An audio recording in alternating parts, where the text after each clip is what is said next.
Boa tarde, gente. Tô entrando aqui na sua telinha, né? Rapidinho, só para dar um recado. Há muitos anos eu tenho vontade de fazer uma live sobre essa situação.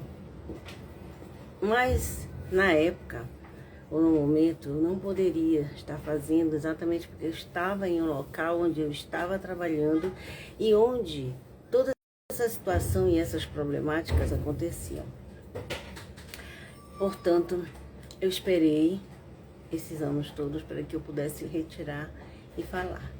Eu não vou dizer o local onde eu trabalhava, né? Mas o que eu vou falar a vocês é que nessa região onde eu trabalhava existem e existiam e existem muitos casos de e muitos abusos, né? E isso tudo passava por nós, enquanto trabalho social. O que mais me deixava enlouquecida é o seguinte, é que quando nós começamos a entrar, a combater isso realmente, através dos nossos serviços, né, do CREAS e de outros serviços que nós tínhamos na área social, isso começou a se dissolver diante das nossas vistas, né? As pessoas começaram a fazer mais escondidos, né? Ou sempre vinham de famílias muito grandes, as problemáticas as quais as próprias pessoas, as próprias vítimas não tinham coragem de denunciar, nunca tiveram coragem de denunciar. E nos conversavam, sempre confessavam para nós os abusos, em particular e sob sigilo. Isso me condoeu muito durante muitos anos da minha vida, né? Teve casos que nós atendemos que eram de pessoas que foram abusadas por membros da mesma família, né? Primos, tinham irmãos que abusaram de irmãs. Teve um caso de uma pessoa que não foi um atendimento, foi uma conversa, porque essa pessoa teve um relacionamento de trabalho, né? E essa pessoa chegou a desabafar, queria desabafar, né? E acabou me contando a história da vida. E nessa história da vida dessa pessoa, essa pessoa admitiu que foi abusada pelo irmão, o irmão mais velho, eu creio, desde nova. O irmão mais velho, na desculpa de ir buscá-la das festas, dos locais, ele ia e trazia ela, arrastando ela pelos cabelos e batendo muito nela. E ele abusava dela. E durante toda a vida dela, ela foi abusada por este irmão. Até que ela namorou com um rapaz, casou, e ele ainda queria ficar frequentando e abusando dela. Só que isso não aconteceu mais. A mãe fazia que não sabia, né? Que eu acredito que não exista. Isso não existe em lugar nenhum. Ela fala que depois de adulta ela contou para a mãe e a mãe simplesmente, caiu no choro, disse que não sabia de nada. Sabia sim. Elas sabem o que está acontecendo, simplesmente elas não falam nada. Exatamente porque aquele irmão era uma pessoa que colocava comida para dentro da casa e ela não falava nada. Né? Assim como esse caso dessa moça, tiveram vários outros casos. Tiveram casos de pessoas que também contando suas histórias para nós. Foram pessoas que foram retiradas com 12 anos, são meninas que vivem em locais ribeirinhos, né? Na margem dos rios. E então, famílias muito pobres. E a mãe simplesmente, praticamente a vendeu para um barqueiro, para uma pessoa que realmente essa pessoa fazia comércio de comida, roupa, tudo mais. E a menina com 12 anos teve que sair e ir embora junto com aquele homem num barco. Ela disse que sofreu constantes abusos. Ela é uma mulher, hoje em dia tem família, já tem uma casa, Mas aquela relação abusiva percorreu a vida dessa pessoa toda. Ela casou também com uma pessoa que não era um homem tão maravilhoso, um homem que tem vícios, tinha vício em drogas, que batia muito nela também, entendeu? Se repetiu a história, até que ela começou a dizer que não queria mais essa relação e separou-se. Separou-se fisicamente do tal do marido que ainda estava morando na mesma casa. Esse é um outro caso, né? Hoje em dia ela é uma pessoa jovem ainda. Acredito que essa senhora ela deve ter uns 30 anos ainda, né? Ela sofreu abuso desde os 12. E ela tinha um ditado, que isso ela falou para uma das colegas técnicas nossas, que o local de nascimento dela ali, ela conta que aquele local era tipo um curral de estupros, né? Quando ainda o local não era um município, era para lá que os homens levavam as meninas para serem abusadas e daí eles seguiam viagem com elas. Era como se elas fossem uma mercadoria, né? E isso é muito sério. Tudo isso foram relatos, fora outros relatos também que nos repassavam durante a nossa experiência de trabalho, né? E tiveram vários outros relatos, né? Tiveram relatos de mulheres que ficaram enlouquecidas exatamente por conta da cultura do estupro naquela região, né? Lá eles tinham uma cultura, quando nós chegamos lá, durante um tempo, nós não nos deparamos logo com a situação, exatamente porque nós não tínhamos contato demais com as pessoas. E quando eu comecei a ter mais contato, depois de 1 ano, 2 anos, comecei a ter mais contato com as pessoas, eu fui começando a pegar o pé das situações. Principalmente quando eu fui trabalhar num local onde nós atendíamos saúde mental. Nesse local, eu me deparei com histórias aterrorizantes. Teve uma vez que nós estávamos todos dentro do trabalho e nós ouvimos uma pessoa gritando na rua, sem parar. E os meninos, né, no local, nesse tempo, as pessoas não tinham essa empatia, nem se solidarizavam com as pessoas que tinham algum distúrbio ou transtorno mental, né?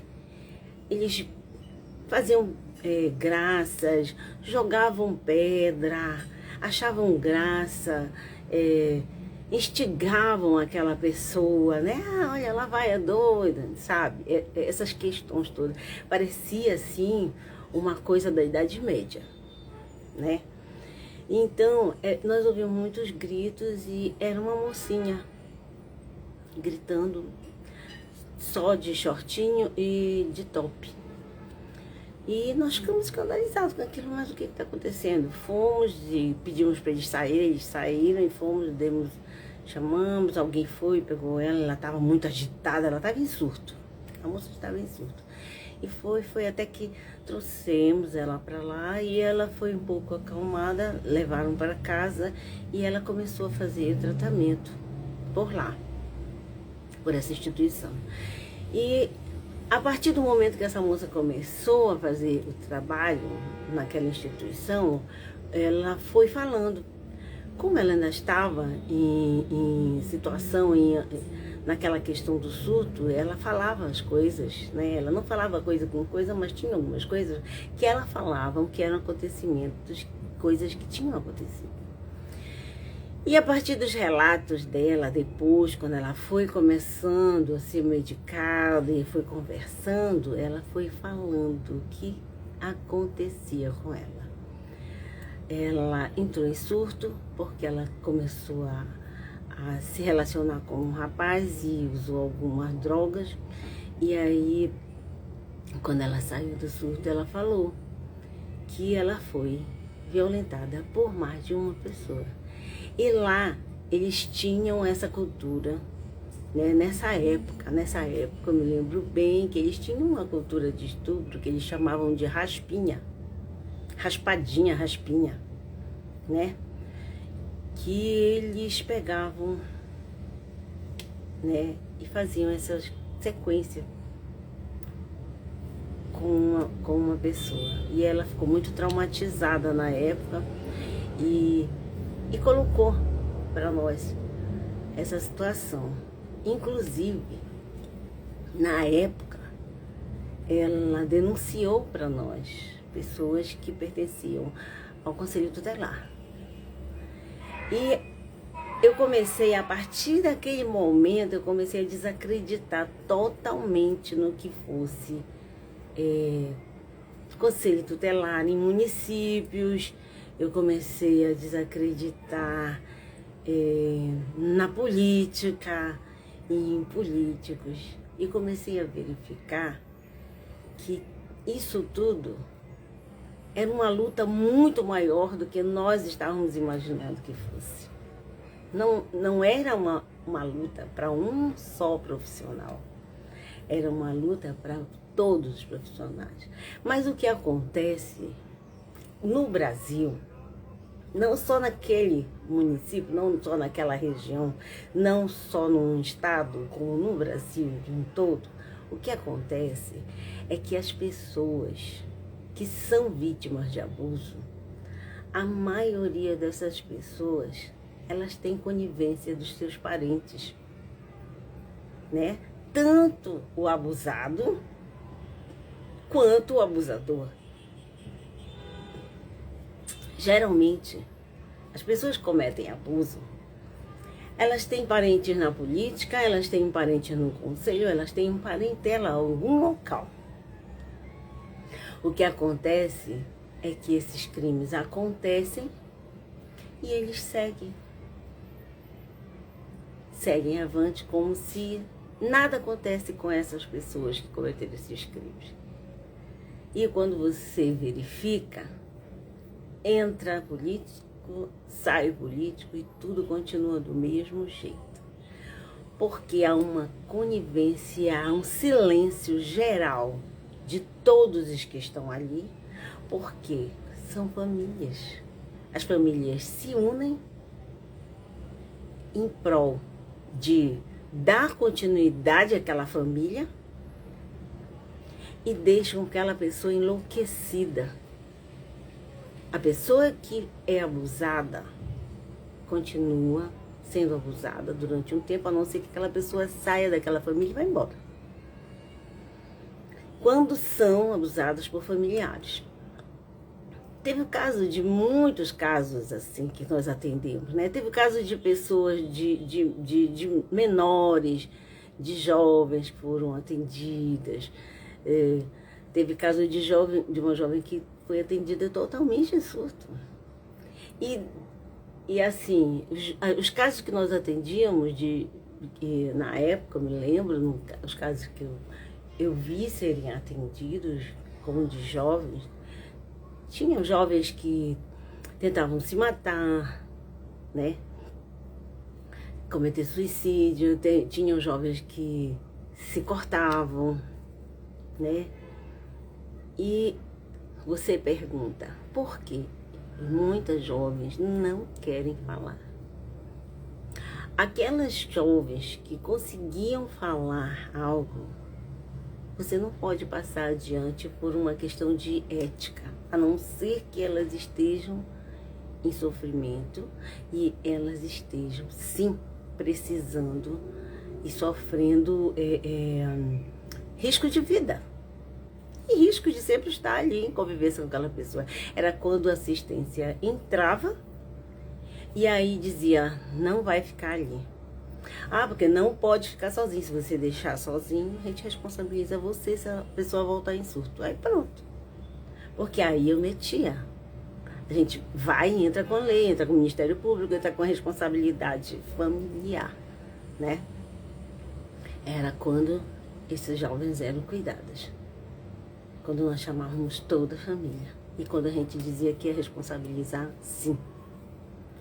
Aí sim, a coisa começava a andar. Tinha alguns casos que não eram casos como esses.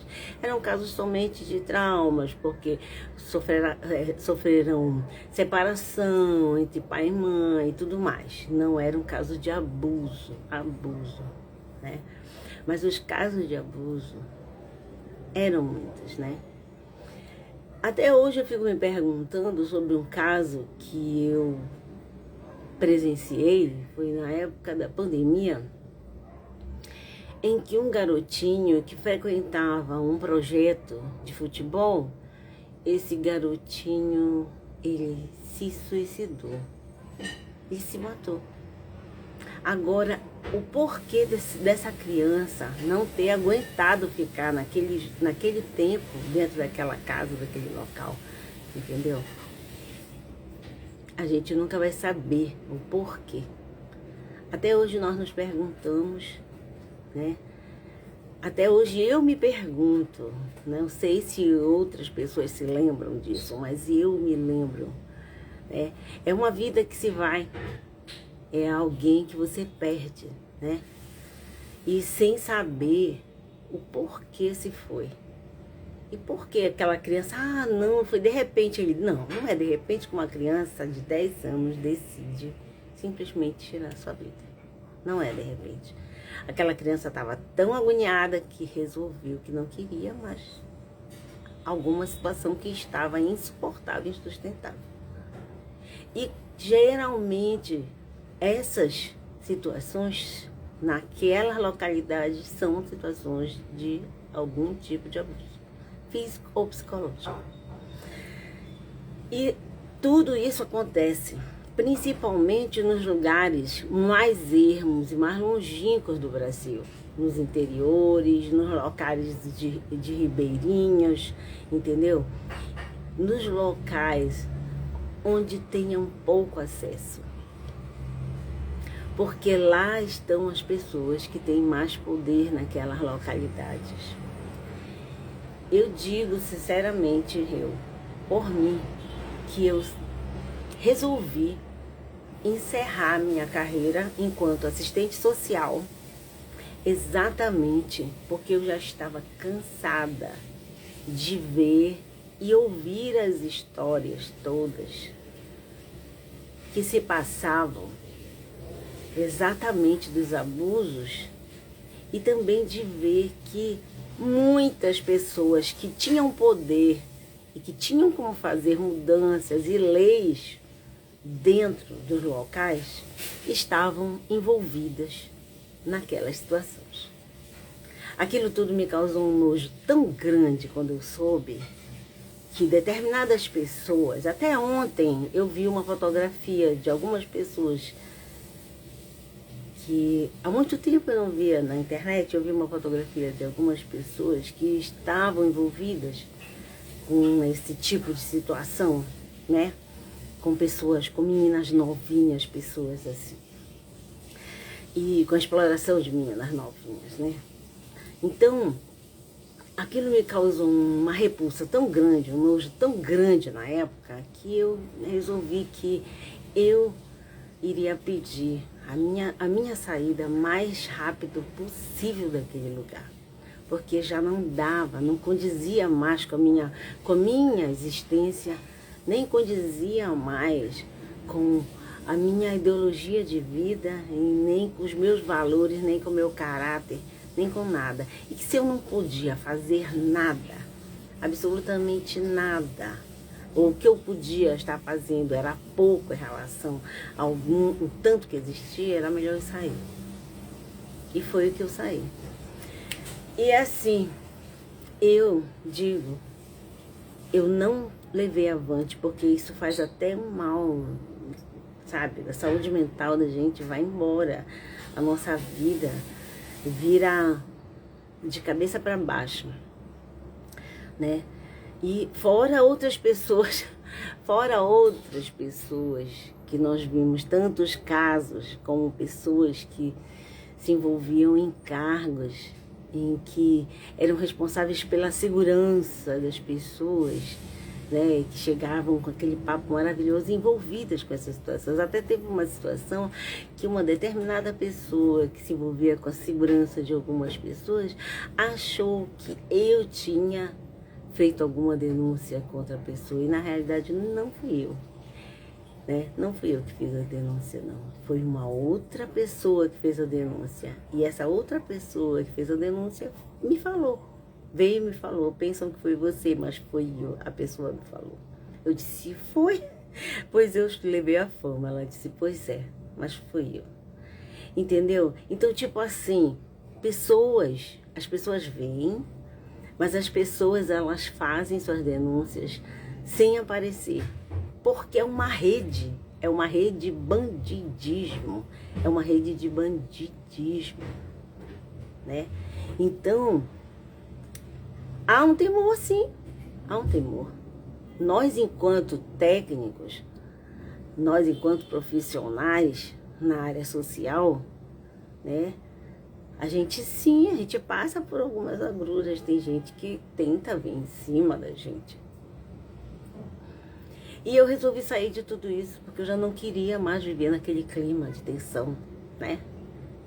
E ali, naqueles locais, naquela região só vai evoluir. É como dizia um amigo meu, 50, 60 anos, luz na frente, para aquela região evoluir e sair desse quadro de... Entendeu?